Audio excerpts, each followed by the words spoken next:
There's a proposal to move the transfer portal window. Will it hurt or help Florida State?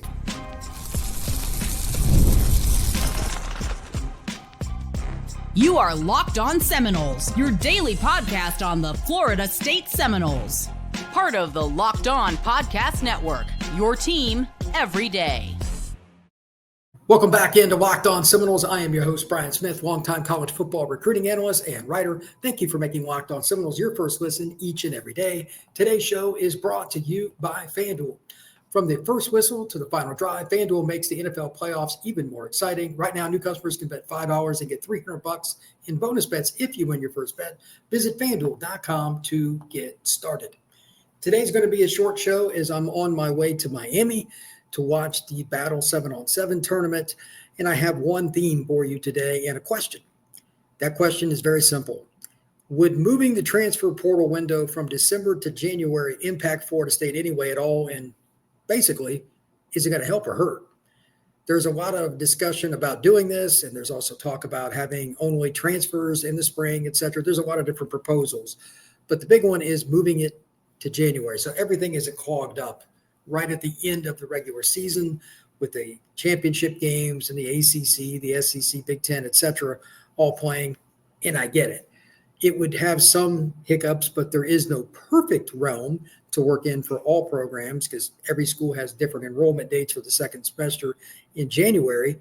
But if you had it somewhere like January 2nd or 3rd through the 10th, that's a possibility. And there's going to be some kids that could still enroll a little bit late if they couldn't figure it out and had to go through their transcripts, et cetera. You could get it done.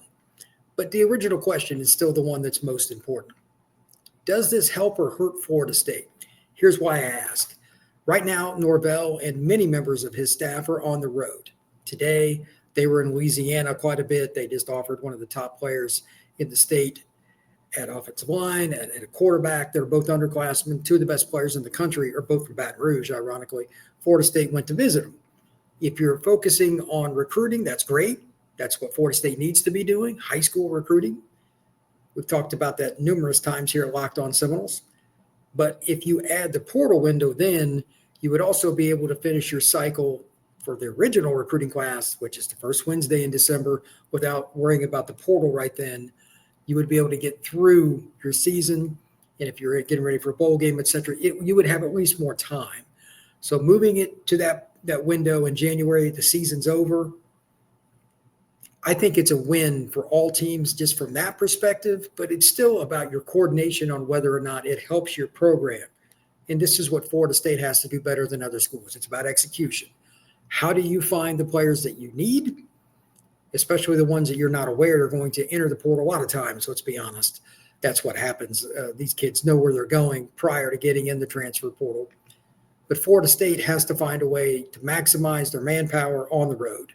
That has not been a strength, in my opinion, of Florida State over the last few years because they missed out on numerous opportunities in recruiting. They didn't get enough guys on campus to finish the deal. Well, it's the same kind of thing with the transfer portal. Florida State did better at that, that's for sure, until this past season in 2024. But they have to find a way to do that. Also, with Florida State and just about any other school, for that matter, if there is going to be a change with it, how would that be different for the teams that are in the playoff? Like if Florida State's in the 12-team playoff one year, how does that impact things? Well, there's going to be a little bit of a window there too. For those who don't know, if you're in the playoff, like Ohio State and Notre Dame getting ready to play the championship game this coming week, they get an additional window for those kids if they played throughout the season all the way through the championship game. So your window will be a little different. Now, as far as recruiting kids that are just going into the window in early January, that's the unknown.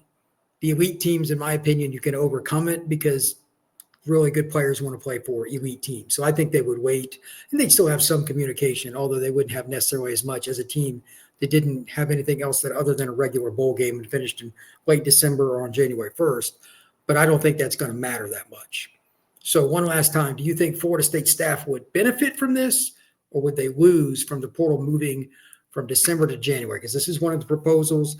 Coaches Association has talked about different things. This is one of the things that's been bandied about. And I'm just throwing it out there too, because I think it's an interesting move, potentially speaking. If you don't like it, that's fine. I'm just curious as to why. Comment down below on YouTube or wherever you're at. I'm curious what you think. And quite honestly, this is something they need to figure out, because the portal window being at the same time that recruiting's getting finished up, championship games are going on and everything is really hard. And I never really thought there was a perfect way to do it. But if you make it a short portal window, I guess you could do it in early January. Kids would just have to get ready to have all their transcripts and everything, all their ducks lined up in a row, and submit everything in early January. But that's fine. I think it would also have a few more players play the bowl game if you did it that way. Just my opinion. So we'll see what happens. With that, again, I am on the road right now, headed towards South Florida. I'll have a show probably on Friday night, and then back to a normal schedule Monday night and on throughout next week. But everybody have a good one, and I'll talk to you soon.